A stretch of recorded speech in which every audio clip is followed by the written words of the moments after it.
You find out if you've joined an organization that's not living up to its values, to its brand promise, right? If you join Tesla and there's a bunch of plastic bottles in the regular trash can on the daily, you're kind of like, I don't believe it anymore. It was marketing jargon. I'm out of here. So they wouldn't be able to sustain. So that's where you really see if a company can hold true and actually go on to be a dominant market leader. It's very likely they are living up to those values, because people would be bouncing, right? They'd be out of there. Yeah. They'd say it's a fraud.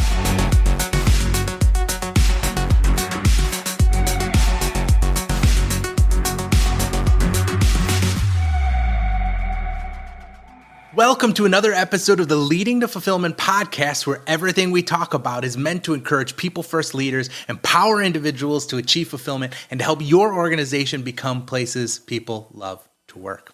I'm your host, James Laws, and I have a great show in store for you. My guest this episode is Bill Kenney. Bill Kenney is the co-founder and CEO of Focus Lab, an established brand agency with a focus on B2B companies. They've worked with various brands such as 15Five, SalesLoft, Deputy, Marketo, and many, many more. In my conversation with Bill, we discussed what a brand is and why it's important, internal culture branding and the power of consistency, core and aspirational values within a team, and transitioning from an accidental to a purposeful brand. As a reminder, you can subscribe to the Leading to Fulfillment podcast in your favorite podcast tool. We're on Apple and Google Podcasts, Spotify, and on YouTube as well. And if you can't find us in your favorite space, let me know right away and I'll get that corrected pronto.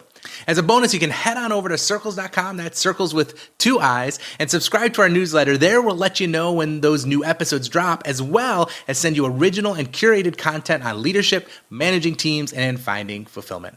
Finally, if you enjoy the Leading to Fulfillment podcast, we would appreciate you to review in your app of choice. Now let's get into the thick of it with this episode's guest, Bill Kenney. Bill, thank you so much for being on Leading to Fulfillment. I'm just really excited to have you on the show today. So thank you for agreeing to do that. Super happy to be here. If I even had to guess the last time that we've connected, it's been years now. So this will be fun to reconnect and talk about a new subject. Yeah, it has. And honestly, for those who may not know, the way you and I got connected was I was working on a branding project. And so we had a product and a company that we were working on the brand for, and I was trying to find someone to do this project. And I remember how I found you was I got on Dribbble and I just started looking up like logos and different brand designs and see who I came up with. And every time I saw a design I really was drawn to, I'd put it in a new tab so that I wouldn't forget about it. And then I just keep looking through the history of designs. And when I was done, I went through all of the other tabs and literally every single one of them was your company.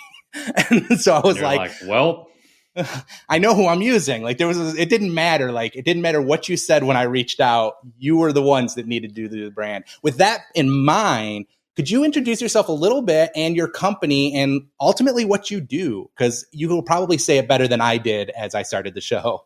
Yeah, absolutely. I'm just going to jump in real quick and piggyback off of what you've just said, because I find it really interesting. I just recorded an interview with our main connections from the Marketo rebrand, a really big rebrand for us 3 years ago. And one of my questions is, how did you find us? And her answer could not have been any more similar to what you just said. We went on Dribbble. Every single design we looked at was a Focus Lab design. And we're like, wow, I guess that's the company. And they basically didn't really even vet any other people when they hired us. So yay Dribbble. Thank you to that platform for bringing a lot of people our way and making a lot of awesome connections. So yeah, who the hell am I and what do I and we do at Focus Lab? So my name is Bill Kenney. I am the CEO and co-founder of Focus Lab. Focus Lab is now known as a B2B brand agency. I say now because it's a pretty recent position change for us. To be that clear, specifically to say we are branding only. Oh, and by the way, it's B2B specifically. So on the day-to-day, I do a variety of things. Our team is small-ish. We're 29 people now, so that actually doesn't feel so small to me. But we're small enough that I'm still a business owner and I do a fair amount of things, but I say that in the best possible way. I enjoy all the things I do. I'm in and out of a lot of things that I am passionate about in the company. So that's the gist on me. I run a B2B brand agency with a bunch of really talented people and really grateful and happy to do what I do. Started as a designer. I didn't know what that would mean for me. It started as making little rinky-dink business cards for little local mom and pop stores, if you will, in a little sleepy town of Savannah, Georgia.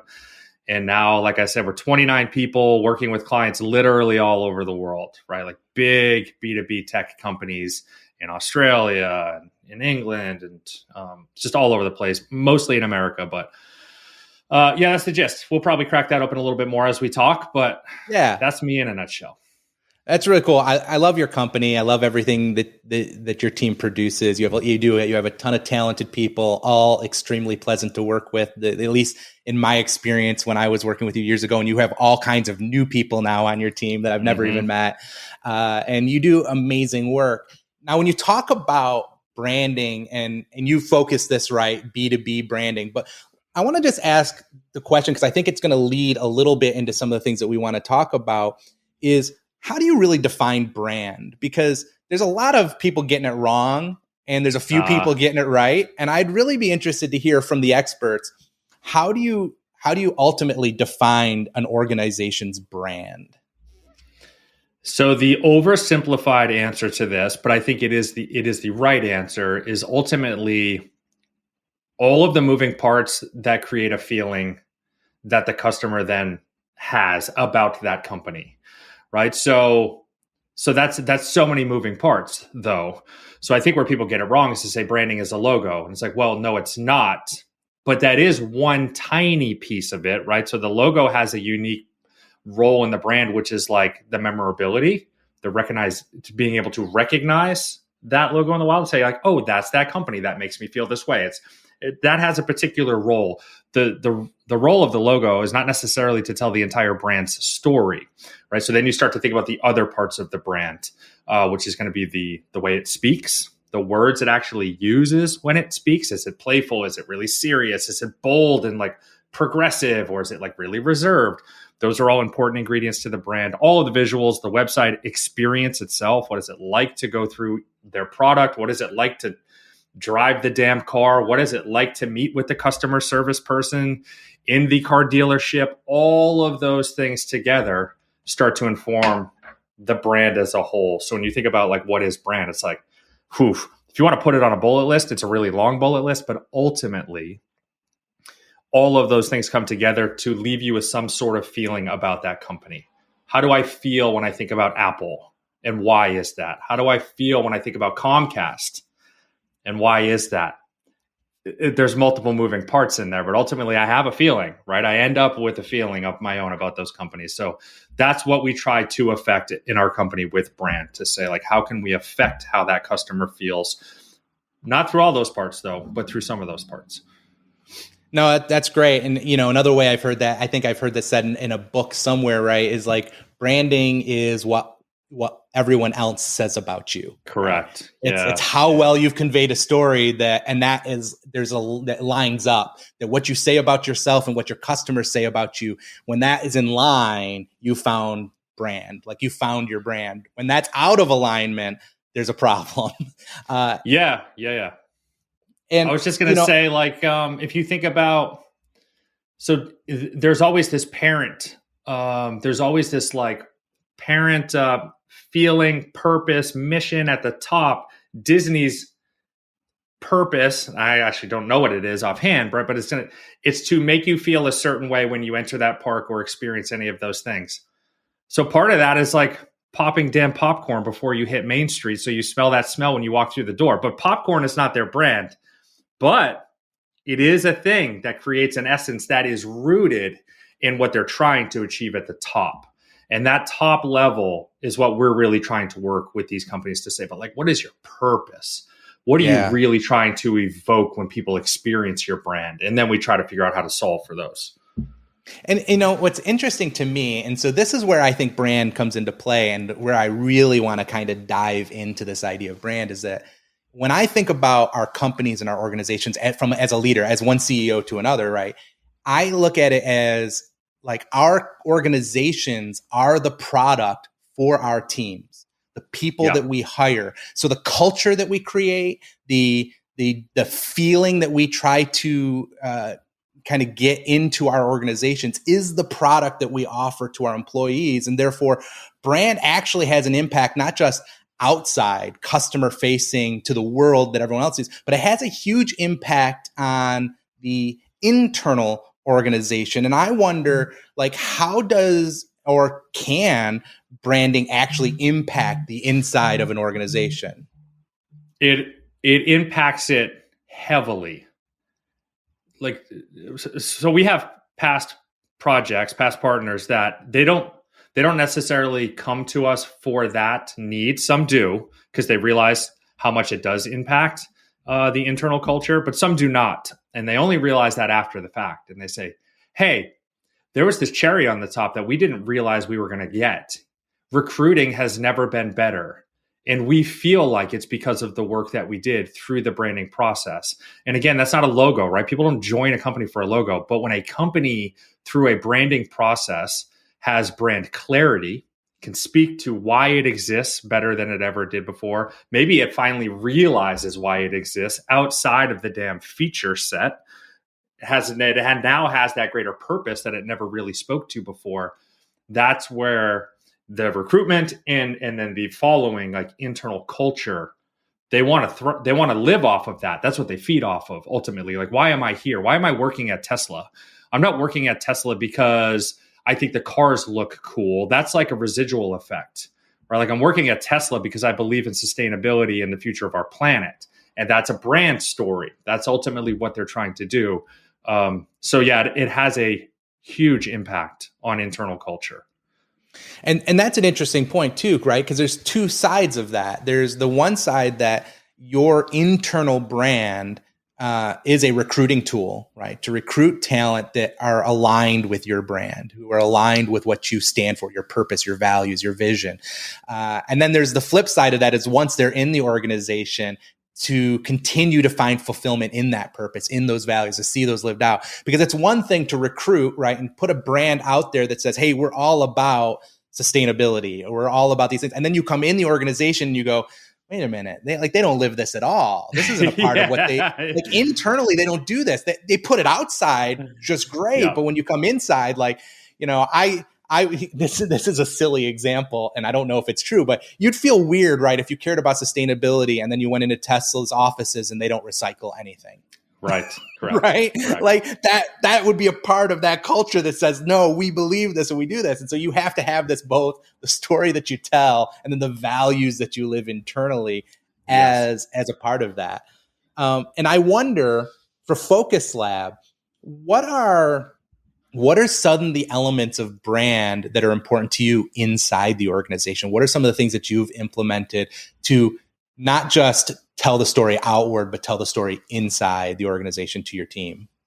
So there's a couple ways that we do this. And some of this shows up in the hiring process, meaning these are the things that I hear, and it's clear to me why people are coming to us and what those values actually mean and how that does tie back to the brand. But one of the key ways is we have a why statement. So, like, why do we exist? The whole Simon Sinek start with why. Focus Lab does not exist to put beautiful, new, powerful brands into the world, right? That's what we do, but it's not why we get out of bed every day. Why we get out of bed is higher than that. It is, we want to unlock the potential in the people around us. The way we do that right now is through branding. That's how we unlock potential. But further, that why statement, because it is higher and a bit more broad, is internally focused as well, meaning we want to be able to unlock the potential in our team members. That is another critical why we exist. When we sat down to say, why do we exist? Why do we exist? And everybody falls to the what. No, that's just what you do, but why do you exist, right? Like, Tesla makes electric cars, but why? We realized it was this passion that we have with finding fulfillment, with unlocking potential in the people that are around us. And that is heavily influenced by our team as well. Like, we feel fulfilled when our team members are growing and feel like they are stronger, better craftspeople, human beings. I mean, this is going a little bit deeper into the personal, but like spouses, parents, all those things. Like, we don't promise that those will come true, but we all care about those things, and they inherently do become true because it is just part of our company DNA, and therefore it is our brand. So there's one kind of long answer to your, like, how does that manifest itself at Focus Lab? The why statement that we look at every single quarter. Without going long, we present the quarterly presentation, and we're always drawing back to the why do we exist? What are our goals for the year? How did we perform? And we're always looking at those, The second way that I know that our brand is carrying weight for internal culture is when we're going through the interview process, and we put out a new application, a designer, writer, strategist, anything, project manager, and there's 100 applications. The people that have made it to the final 5, not because of this answer, but then are asked this question of, like, if there's something that's not true here and you would be shocked and really disappointed if it were not true, what would that be? 99% of the time, people are pointing at the core values, which are transparently right out there on our website. And they're saying, if this company is not living up to those 6 things that you say on your website, which are the core values of the company, we would not be happy here, because it's essentially why we're coming here, because we relate to those values. So then what you have is like this snowball effect. People are coming because they also carry those values. And then they just ultimately perpetuate those values even further and stronger and further and stronger. And again, people get lost in the brand as a visual game, and it's not, right? It's the values and the DNA of the company. And that's another way that our brand shows inside in the culture is our core values. So there's 2 really long answers for you. No, I love it. And, it's funny you said, it's like we get caught up on the visual brand. And the reason we get caught up on the visual side of brand is because, let's be honest, it feels like the easiest thing to impact. It's like, oh yeah, I can slap a new coat of paint on this thing and it will feel fresh and new and energetic and whatever the case may be. But the hard work is like, what do you value? What is meaningful to you, and are you living those values? Because let's be honest, when the rubber meets the road, like, our values are what determine what we do and don't do. It's the projects we do take on and the projects we say no to. Correct. Yes. And that's really important. So that I think it's easy for a team member. Well, easy is maybe not the right word, but you find out if you've joined an organization that's not living up to its values, to its brand promise, right? If you join Tesla and there's a bunch of plastic bottles in the regular trash can on the daily, you're kind of like, I don't believe it anymore. It was marketing jargon. I'm out of here. So they wouldn't be able to sustain. So that's where you really see if a company can hold true and actually go on to be a dominant market leader. It's very likely they are living up to those values, because people would be bouncing, right? They'd be out of there. Yeah. They'd say it's a fraud. Yep. And it's interesting because it can take place in the smallest way. So I'm going to tell on us. I'm going to share one of our dirty little moments that seems insignificant and everybody was fine with it, but it stood to our values. So we were sending out gift packages that we send out usually a couple times a year to everyone on the team, just to kind of say thank you and celebrate. And it's just some fun way of so sometimes we include a book that we think would be really impactful. It may be related to work. It might not be. We provide things from other team members, might put things in the box to share their culture or from where they're from. And we share that with everyone. So little things like that. And one year, I think this year, there was one point where we sent out a package, and for some reason wires got crossed, and one of our team members is in France. And it's a little bit more cumbersome to send one of these packages to France because it's got to go through customs. There's a fee that he usually has to pay to get the package from the mail delivery. And it's this whole process. And somewhere in the conversation, it came to like, well, would he just maybe we just give the monetary value for that and do that. And that's what ended up happening. And when I found out about it and we started to have a conversation, we started to say, man, was that the people first, one of our main core values? Is that the people first way?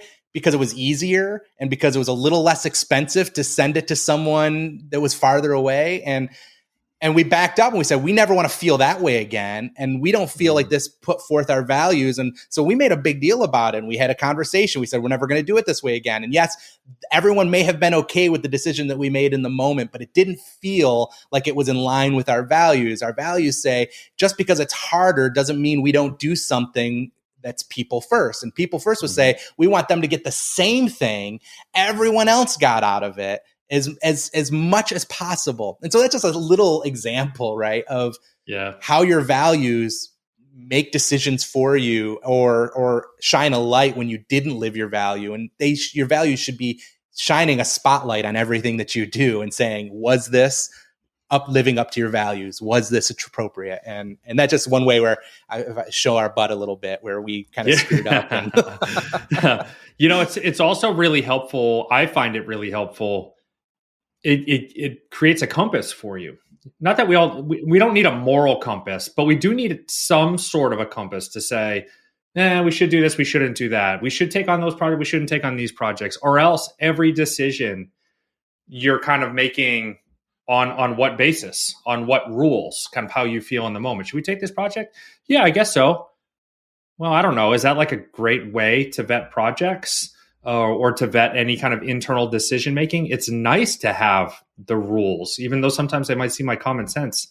When you're making a lot of decisions on the daily, some structure and some guardrails on what are the good decisions, you're like, oh, no, we don't do that because we're people first. We're going to do it this way.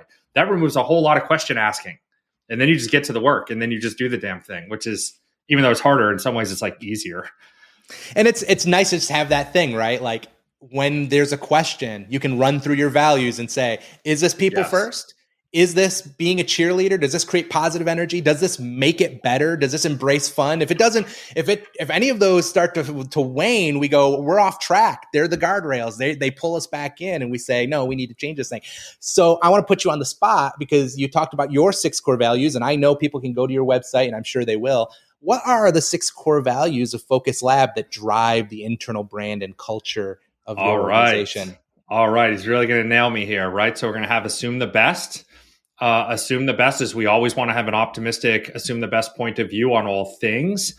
Most likely that comes in the form of how a client may feel about our work, right? That's kind of there to speak to that. Like, hey, maybe they don't love it yet, but let's assume the best on why that may be. Or, hey, we haven't heard back from them yet, or they seem frustrated, or they're always late to a meeting. Anything that might happen in this like client relationship world that can be quite challenging.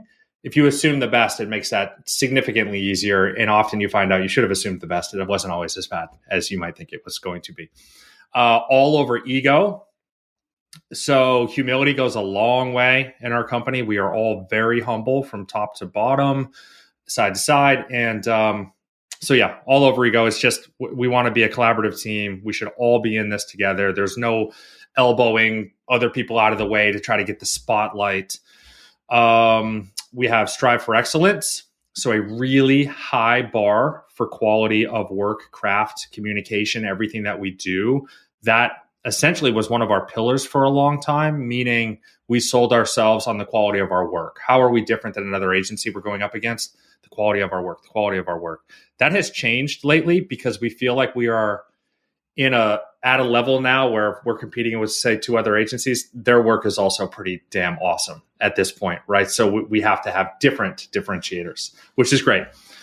So you've got strive for excellence. You've got all of ego.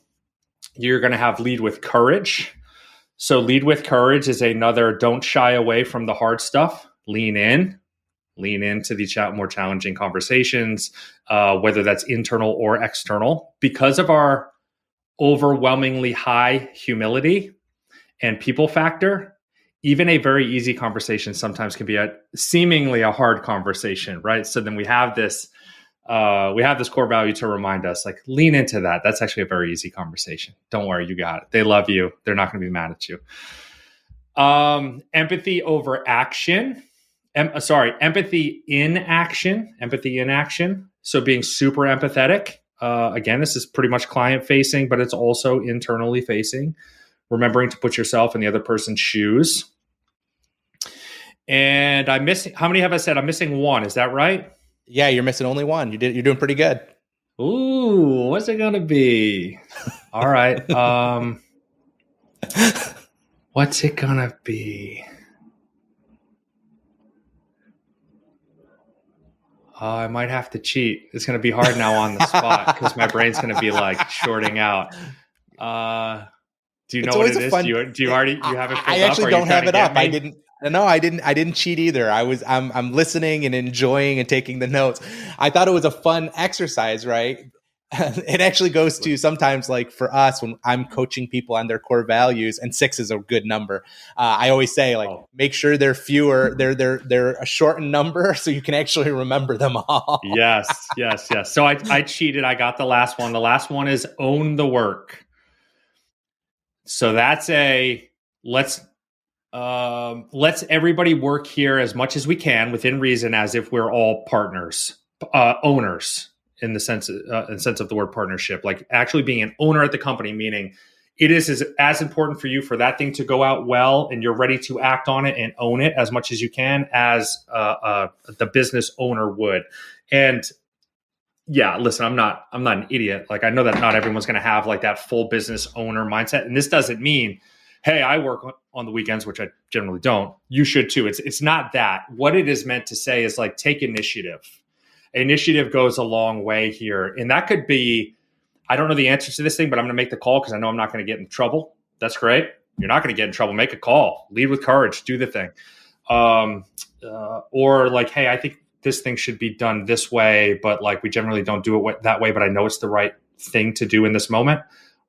I'm going to take the initiative. I'm going to own the work, and I'm going to go ahead and do it that way. So that's the last one. I'm glad it was that one that I forgot.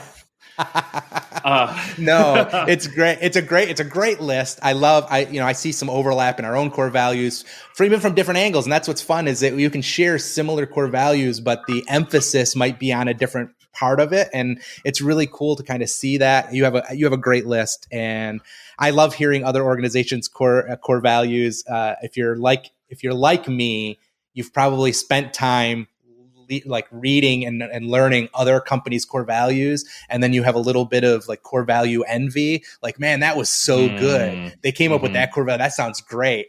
So to those listening, steal it. Like, if it works for your organization, just steal it. Like, it's hard to come up with something that's wildly your own too, right? Like, there's a lot of, like, we all want to put out good work. Like, we all want to be empathetic to a degree. We all don't want to have a huge ego. Meaning all outside of Focus Lab too, you would think, right? So it's not that they're wildly unique, but here's the important thing. They are the thing that make our company what it is and allow us to perform really well. It doesn't matter if other companies use them or not. That makes no difference. If I need to wear the same pair of Nikes as somebody else does to run my marathon, it doesn't discredit my marathon at that point, right? Like, it's just what I used to run. So the way that we came up with these, which I think is interesting, I'll share it really quick. We have adopted EOS. I'm not sure if you're familiar with that. So from the book Traction, and part of that process, when we went through and redid our core values, which we like laughed in the beginning, we're like, we don't need to redo them. They're great. We're not going to redo them. And then we ended up redoing them. And the exercise was simply this: go to a whiteboard, write, 3 to 5 names of the people in the entire history of your organization that have been just the all-stars. And then next to that, write all the things that they kind of inherently did or was like true to them, kind of values they exhibited, whether they are not a part of the company or not. And then do the opposite. Go to the people that really struggled here, and then write all the kind of the things that they valued or did not.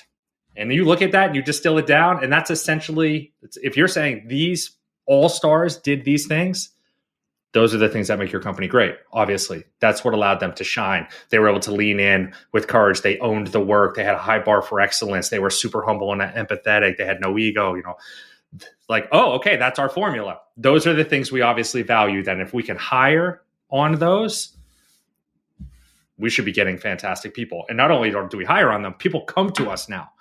Say, hey, those are the things I value too. I want to be there. I want to be over here. That's really awesome. And I love that resource. We did that too. When we went through our values, we did several different methods and kind of combined them together. And that was one of them, is like determining who who in the organization has the values that have made the company great, and kind of defining that. We did that even through individuals in the organization, like everyone in the organization, what value makes them stand out to us. And so there's a bunch of that. But there's another interesting part that I've talked about a number of times myself when thinking about values, is when there are also these like aspirational values, or values that you don't actually have, but you look at them and you go, I want to one day say that's true of us. And that, when you're talking about building a culture and a brand in your organization, one of the decisions you might actually make is not only these are the values that we have, but here are the values that we want to have, that we know we fall short of today. And now when we hire and when we think, we're looking for people who have those values, who can come and challenge us with those very values and actually shape and change our brand for the better in the way that we're growing. So that's another, for those listening, like that's a great exercise. And then don't forget those aspirational ones, because there may be some that you want to change, and you have to start plotting a course for those values to be true. Because if they're just aspirational and you never plot the course for them things to be true, they will never be true of you. You have to do that. Yeah. And I agree. Like even these 6 right here, at some point, one of us is falling short on them, right? Like, and even when we came up with them, I told the team, the one I'm going to work on the most is lead with courage. It's hard for me to have that challenging conversation. I tend to shy away from the challenging conversation. So I knew right out of the gate, like that's the value that I'm going to work on more as a business owner, as a leader in this company. Because God, I got to be able to do that. Like I have to be able to do that.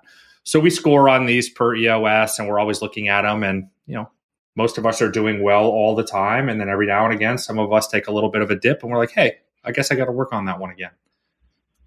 I think that makes a lot of sense. I mean, in that spirit, the core value that we have that I struggle with the most is embrace fun.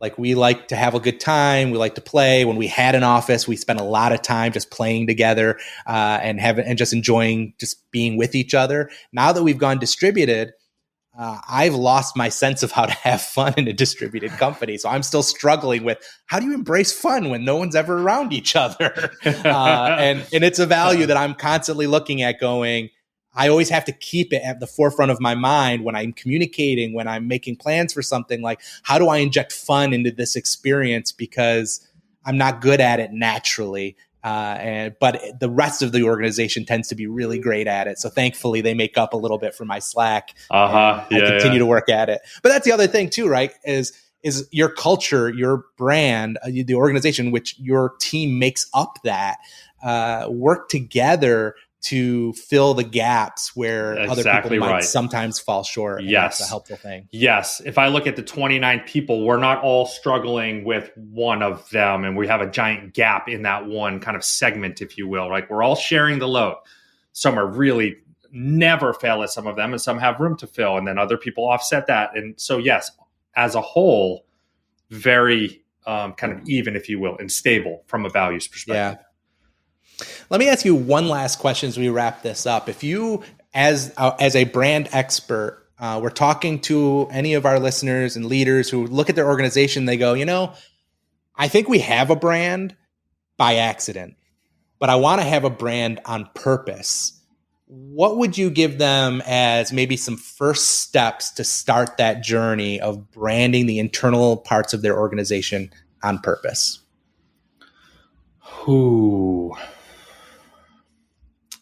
First, I would just start by saying it is okay to have a brand on accident.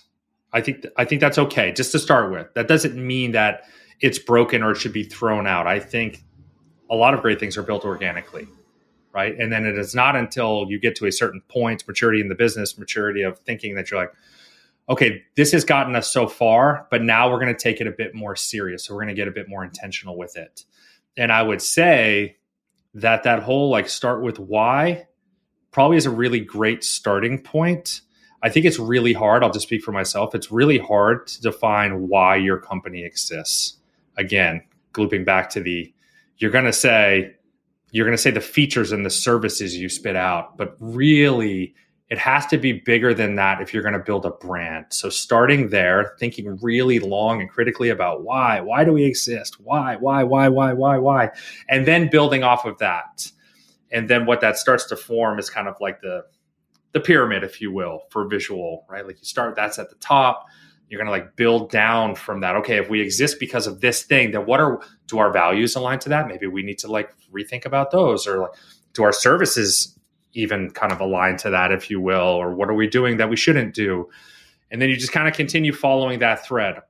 Ultimately, without selling my company, we help facilitate that jungle, because it is a jungle, right? To do it all yourself, even though the answers lie within you ultimately, we help draw that out, put it on a table, clean off the crap, ask the hard questions, add a couple new things, and facilitate all of that work. It's this pseudo brand therapy that happens, right? Like you go to the therapist and you have to tell them all the things about you. They're not really coming with all the information, but they're able to say like, have you thought about it this way? And you're like, oh shit, I hadn't really thought about it that way. So we ultimately end up doing that. So yeah, I mean, people can start by thinking about their why, but at some point, whether it's a brand agency or just some type of outside perspective, it's going to help draw out a bigger, richer conversation. 100%. And I love something that you said right even at the very beginning of that, which is, again, where your services could also come in handy for some organization, is this idea that having a brand by accident isn't necessarily bad or good. You evaluate the brand and say, are you happy with it? Is it putting you in the direction that you want? Does it help you achieve the things that you're trying to achieve? Is it what you envision? And then if it is, then maybe it's not creating a brand, it's defining the brand you already have and giving it some guardrails and some structure and putting some messaging behind it, getting the story, and which your organization can help them do by just talking through and saying, this is what we believe in, this is what we stand for, these are our values. Okay, how do we put all this together into a cohesive story, a cohesive message that you can present not only to your team, but to the world at large? That's right. And also knowing, here's the other trap you got to watch out for. It doesn't have to be perfect. Like I think the new Focus Lab brand, which we just did this year, is pretty great. But I also know it's allowed to evolve, right? It's absolutely allowed to evolve. If you try to make it oh my God, I got to come up with the best why statement I've ever come up with my entire life. Good luck. You'll be there for another 3 years, and it will ultimately change over those 3 years potentially. Right. So it's like doing the hard work, but knowing that it's going to continue to evolve. You've got the organic growth, then you've got the intentional growth, and you will have more intentional growth. I love it. I love it. Bill, thank you so much for being on the show. I really appreciate it. Tons of wisdom here for everyone to glean from. Thank you so much. And hopefully I can get you back on the show again in the future as this thing takes off. Would love to come back. Thank you. Appreciate it. And all right, to everyone else, stick around. With some closing thoughts. I don't know about the rest of you yet, but I thought that was a fantastic conversation. And I want to say a big thank you to Bill Kenney for taking the time to have it with me. You know, everything that we mentioned, including the full transcript of the show, is available over on our website, and you can access it anytime by visiting leadingtofulfillment.com/003. For an entrepreneur, business owner, or any leader of an organization, your brand will impact not only the external reach and growth, but also the energy, goodwill, and connection of your team has with that organization. A big part of what makes your brand are your core values. They're the things that guide your decisions. They are the why you are the way you are. The more consistent the values you proclaim are with the values you actually demonstrate day by day, the more fulfilled your team will be as they work in service of those very values that attracted them to your company in the first place. In this episode, Bill Kenney and I discussed how our different companies developed our core values. There are a number of other ways that you may approach it, but however you decide to go about it, here are my 5 M's of great core values. Make sure they are manifested in the majority of your team members. Everyone doesn't have to live every core value 100% of the time, but if your values aren't tipping the scale more often than they're not, they might be more aspirational than actual. Make your core values meaningful. Generic values like integrity and honesty aren't going to do you any favors. Instead, think about how your team approaches the areas that you're finding important and give it a spin that really connects with you and your team. You also want your core values to be memorable. Core values that no one can recall aren't very helpful and won't impact how you interact with your work or the world. One way you can make your core values memorable is by remembering the previous M, right? And making them meaningful. The next M will also help make them memorable. And that's make your core values minimal. If you have 10 to 20 core values and each of them are several words long, you shouldn't expect anyone to remember them. Instead, aim for 3 to 6 core values and keep each value at 1 to 4 words at most. And finally, make sure your core values are methodical. By that, I mean, make sure that you consider which values are more of a priority than others. When one core value bumps up against another, which one wins? And kudos for listing them everywhere in that priority order. So, do you already have your own core values defined? Share them with us over at leadingtofulfillment.com/003 and help us inspire others as they develop their own. Thanks for listening, and I hope you'll join me on the next episode of Leading to Fulfillment.